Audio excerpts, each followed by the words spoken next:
Can we have a real talk moment with all of us moms out here building businesses while working full time?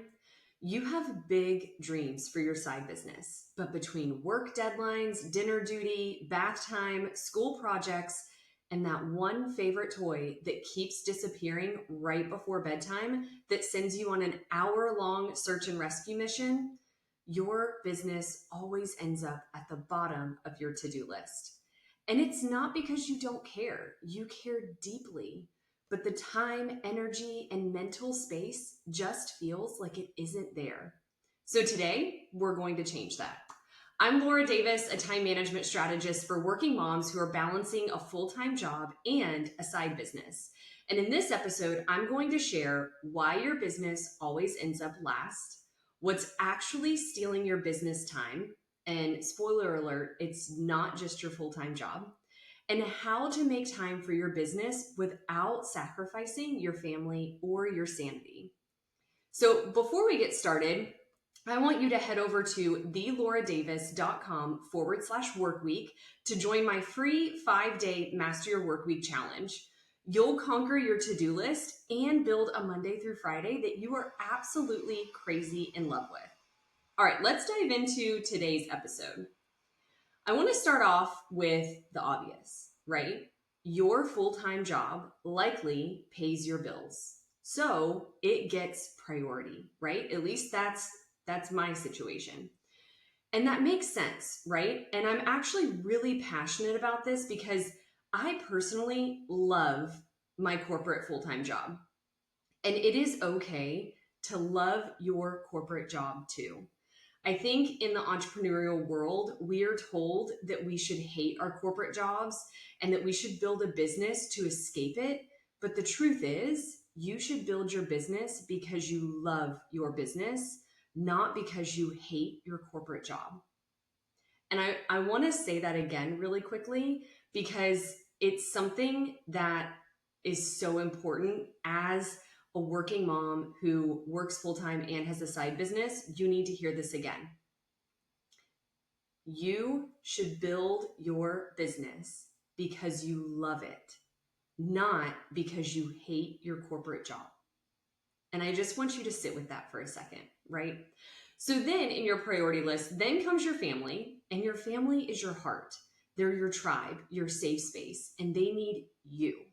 No one else heals a scraped knee like a mom. No one gives bedtime snuggles like mom.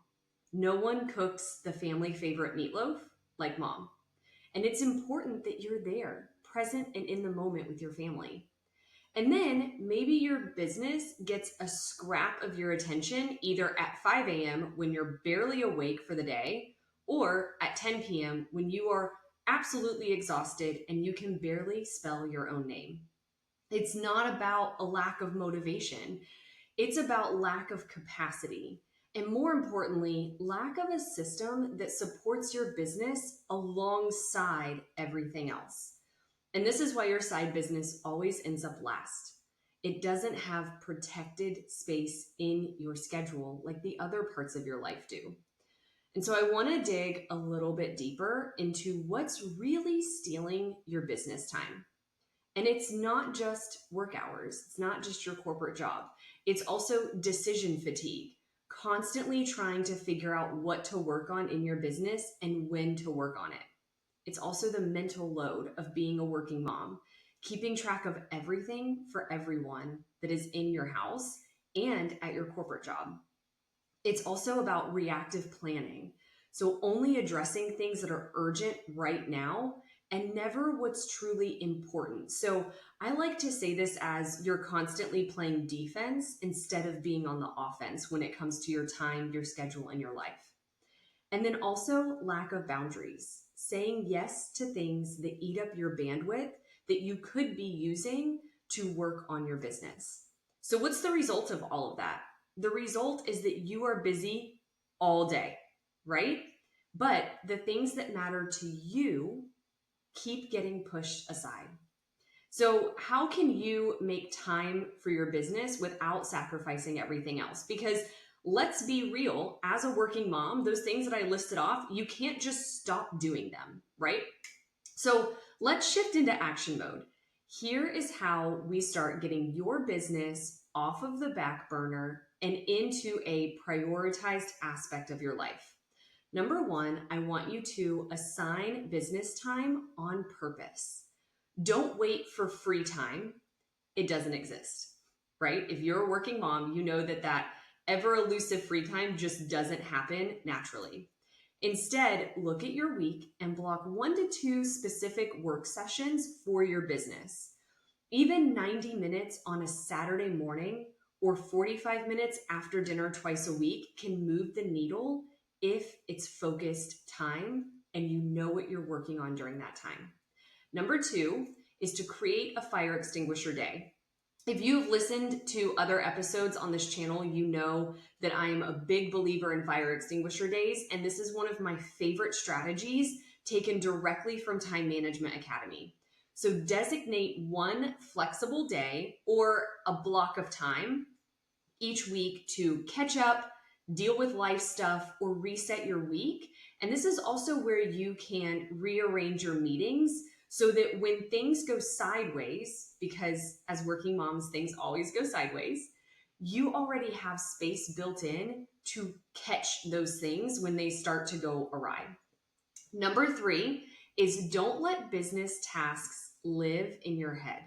So if your to-do list only exists in your brain, it is taking up energy and likely causing you to forget the important stuff.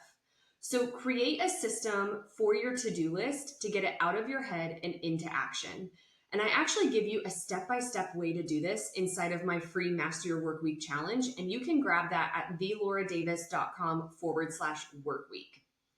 Number four, protect your energy like you protect your time.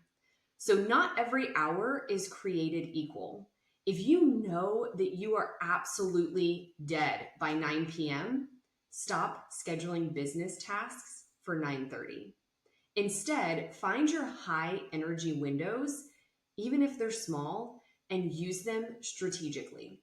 So for me, this is actually early morning time. I am really good in the early mornings. And I actually recently made some adjustments to my morning and evening routines to give me more time in the mornings to work on Time Management Academy stuff, because I know that in the evenings I am absolutely spent, and that's when Harper needs me the most. So before, I was trying to work out in the mornings, have a big chunk of time dedicated to Time Management Academy, trying to also spend time with Harper. And I was trying to fit in all of these activities into a really condensed amount of time, and it wasn't working. So now I've moved my workouts to the end of the day when my brain is basically useless, but my body isn't. So I have now switched some things around where the evenings are my time to focus on Harper. The afternoons before she gets home, in between work and when she gets home, are when I get my workouts in or my walks in. And now I have a larger chunk of time in the mornings where I can dedicate time to Time Management Academy. So here is kind of a final message for you in a wrap up. Your business matters. It's not just a side business. This is a passion of yours, and you don't have to sacrifice your family, your career, or your sanity to make time for it. You just need a better system. And if you want help building one that works really truly for your real life as a working mom, the best first step with you is to start with my free Master Your Work Week challenge. It's going to help you create a weekly plan that supports your goals. And it's also going to help you finally make room for your business without dropping the ball on everything else. So you can grab that at theloradavis.com/workweek. And just a reminder that some of these small shifts that you can implement now, today, this week, this can be your turning point. And you can start to finally feel like your business is taking a priority in your life the way that you want it to. All right, I will see you in the next episode.